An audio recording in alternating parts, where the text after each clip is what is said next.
Olá, caríssimos. Vamos falar um pouquinho mais de função inversa. Agora eu vou fazer um cálculo de função inversa envolvendo uma função polinomial do segundo grau. E vai ter toda uma discussão preliminar sobre como fazer essa inversa, tá? E condições de existência dessa inversa. Então, vamos pensar no exemplo x² menos 6x mais 10. Como vocês sabem, isso é uma função polinomial do segundo grau, o gráfico é uma parábola. As raízes, essa função não possui raízes reais, porque o discriminante delta é menos 4, né? B2 é 36, menos 6², menos 40, então dá menos 4.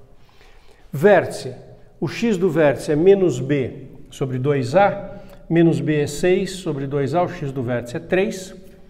E o y do vértice eu faço a conta com o x do vértice, né? Eu substituo na fórmula o x do vértice dá o y. Então, 3², 9, mais 10, 19, menos 6 vezes 3, menos 18, o y do vértice é 1. Então, esta parábola tem o vértice no ponto 3, 1, não tem raízes e tem concavidade para cima.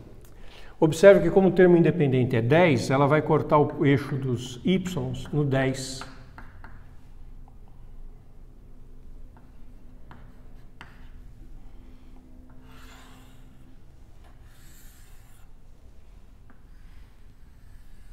Estou fazendo o desenho bem fraquinho porque eu já vou apagar.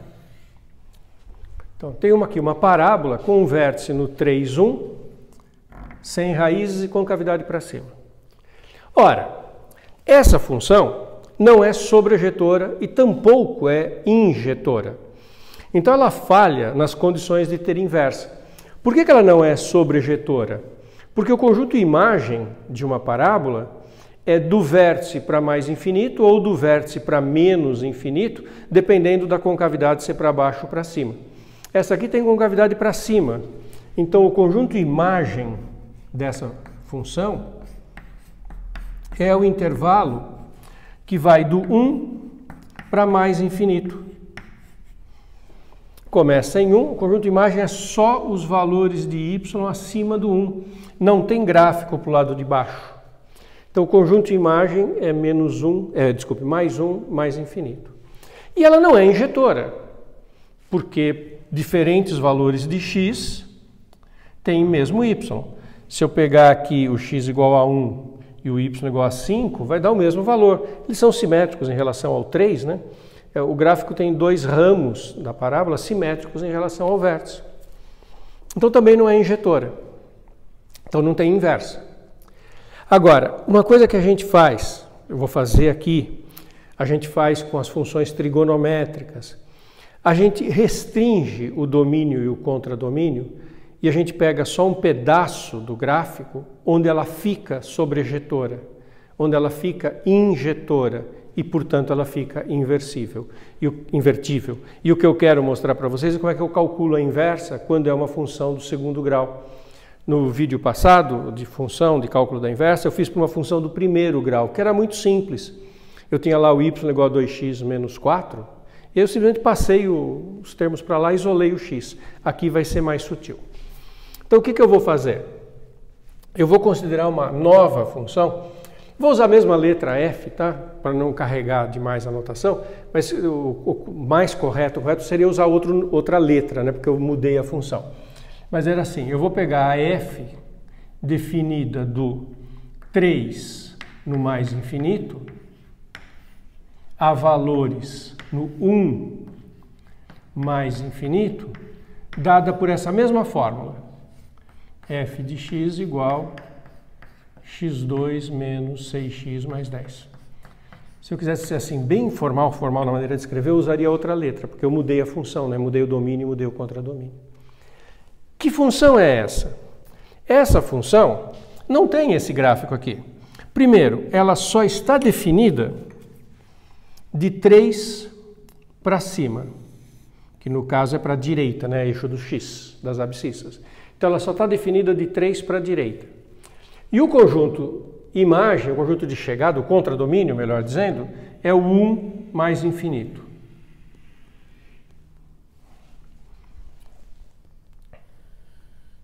E o gráfico é o da parábola.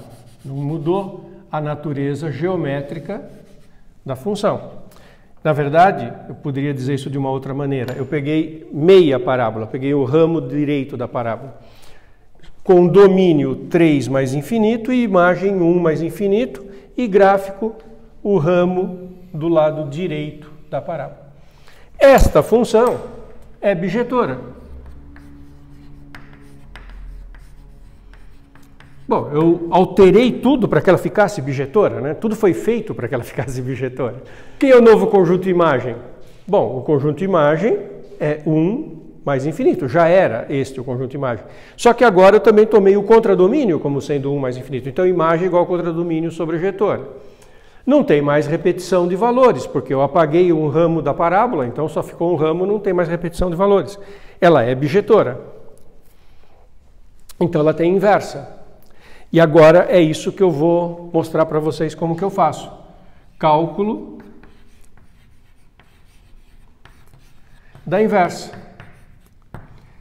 Usando a mesma ideia que eu usei no primeiro vídeo de cálculo de inversas, na parte 1. Como é que a gente faz? A gente pega a fórmula, porque a fórmula é a mesma, é a associação entre o x e o y. Só que ao invés de expressar o y em função de x, eu vou isolar o x, tirar o x em termos da variável y, passar tudo para o lado de cá, e depois, na hora de dar a resposta, a gente troca as letras, com aquele hábito que a gente tem. Então, o que eu quero é pegar essa fórmula, y igual a x2 menos 6x mais 10, e tirar o x em função do y. Mas observe que isso é mais difícil, isso é mais sutil. Não é igual quando eu fiz com a função do primeiro grau, em que isso era muito simples de fazer. A gente passava para o lado de lá. Isolar o x numa expressão quadrática é muito mais complicado. Sabe como é que eu lido com isso? Eu vou escrever x2 menos 6x mais 10 menos y igual a 0. Troquei, passei o y para o lado de cá.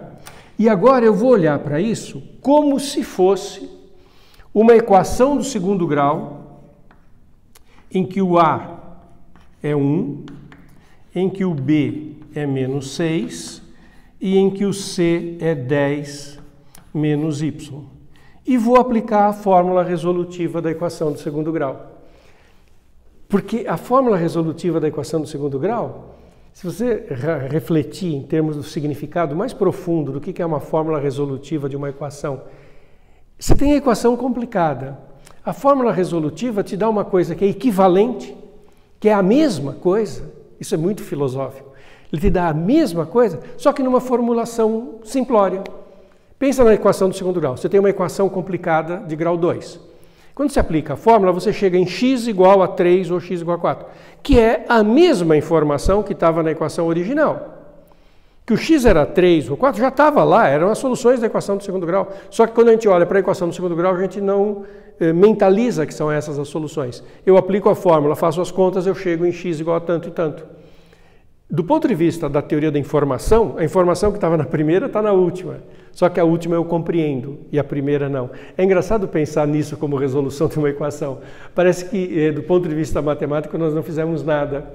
Nós só mudamos do ponto de vista humano, que nós conseguimos enxergar, nós conseguimos compreender a resposta final. Bom, se eu aplicar a fórmula aqui, o delta é B2 menos 4AC. B2 é 36, menos 4 vezes A vezes C, menos 40 menos 4Y. B2, menos 6 ao quadrado 36, menos 4AC. Bom, isso aqui fica delta igual, menos com menos 4Y, e 36 menos 40, menos 4. E a fórmula de resolução da equação do segundo grau vai me fornecer x igual a menos b, 6, mais ou menos raiz quadrada de 4, y menos 4, sobre 2a, que é 2. Eu ponho em evidência esse 4 na raiz, sai fora da raiz como um 2, 6, 2 e 2 cancela, simplifica. Então, isso está ficando 6 mais ou menos 2 raiz quadrada de y menos 1.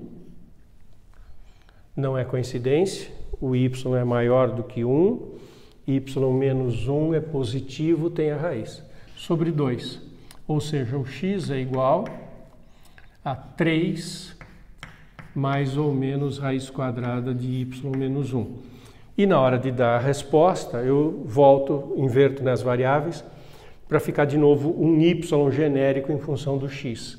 Então, a f a menos 1 de x é a função 3 mais raiz quadrada de x menos 1.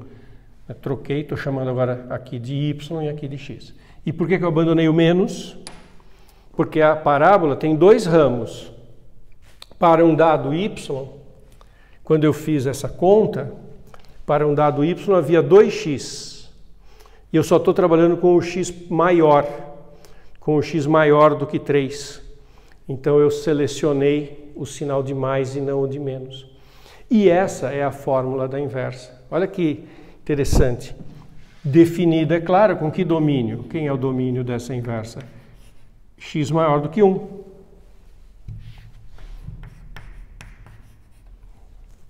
Que era o y da indireta. E a função que está desenhada aqui, ela tem um gráfico que é simétrico em relação ao eixo das abscissas, a bissetriz dos quadrantes ímpares.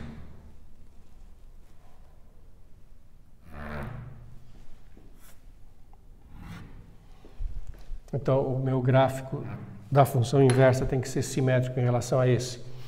A f do segundo grau não mandou 3 no 1, então a minha inversa manda 1. Se eu ponho x igual a 1 aqui, isso dá 0 no 3. Claro, é a inversa. Ela faz exatamente o contrário, ela vai mandar o 1 no 3. E o gráfico passa por aqui.